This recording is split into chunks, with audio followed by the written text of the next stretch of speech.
Lumibot kami sa 15 na isla dito sa may 100 Island at nag-zipline nga din kami sa may Quezon Island tapos nag-snorkeling sa may Coral Garden. Bago nga kami namasyal, kumain muna kami dito sa hotel kasi may free breakfast at lumibot din kami. Yun nga lang, walang masyadong ganap kaya dumiretso na kami sa may tourism office para magpabook ng activities namin para dito sa 100 Island.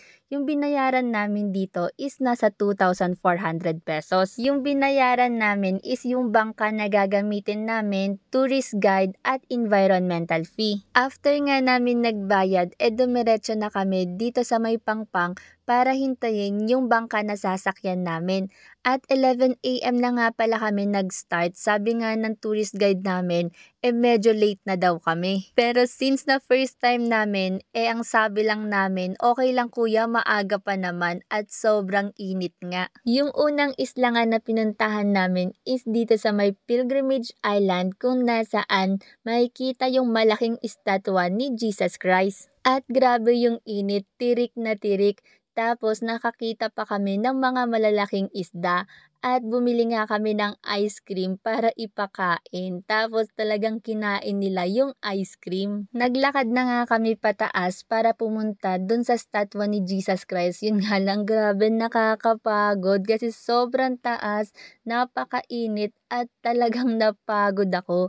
Kaya nagpahinga ako dito sa may gilid. And after ko nga nagpahinga, tumaas na ulit kami dito sa may statwa ni Jesus Christ. At grabe, gandang-ganda ako sa view kasi kitang-kita yung tanawin ng iba't ibang isla. Tapos yung dagat sobrang color blue, talagang napakaganda. At eto nga pala yung statwa ni Jesus Christ, sobrang laki kaya kailangang bumaba para mapicturan ng maganda. At talagang napawawa ko kaya napasabi ako na I love my life kasi ang ganda ng view as in. Pababa na nga kami para puntahan yung next na isla. At yung next isla nga na pinuntahan namin is dito sa may Cuenco. Ang sabi sa amin, pwede daw tumalon dito. Kaya nag-change outfit ako. Yun nga lang, hindi kami nakatalon. Kumain lang kami dito. Paano ba naman kasi? Yung unang turista na pumunta dito, napakasungit as in ayaw magpasingit. Family sila pero ma-attitude kaya ayun. Yung next naming ginawa is nag-snorkeling dito sa may Coral Garden. Ayaw ko ngang bumitaw sa kamay ni kuya kasi hindi ako marunong lumangoy. Kaya ang sabi niya sa akin, hindi naman daw ako malulunod kasi nga naka-life vest ako. And after ko nga bumitaw sa kamay ni kuya, nag-enjoy talaga ako sa snorkeling na to. Kasi nakita ko yung ilalim ng dagat ng napakalinaw at sobrang ganda.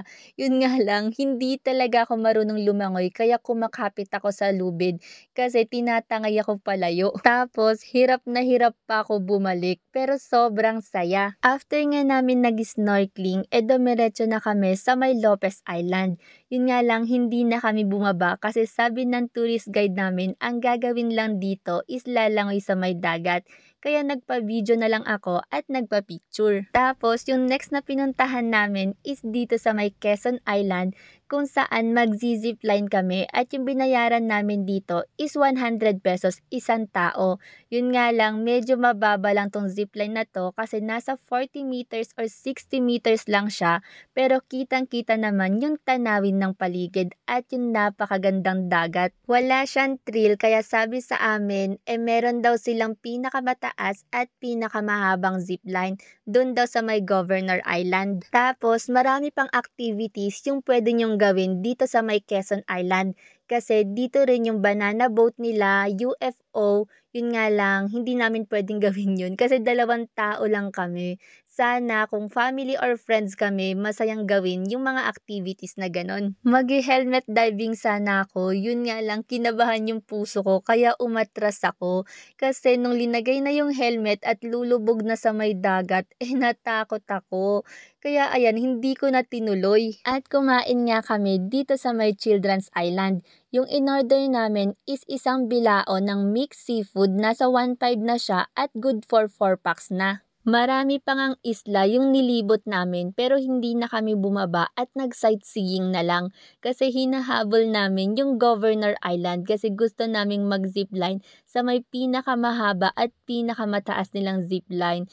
Yun nga lang, hindi na rin namin naabutan yung Governor Island kasi sarado na din sila. Wala na daw yung operator kaya ang masasabi ko lang, kulang yung isang araw para libutin etong 100 Island lalo na kung may mga activities kayong gagawin.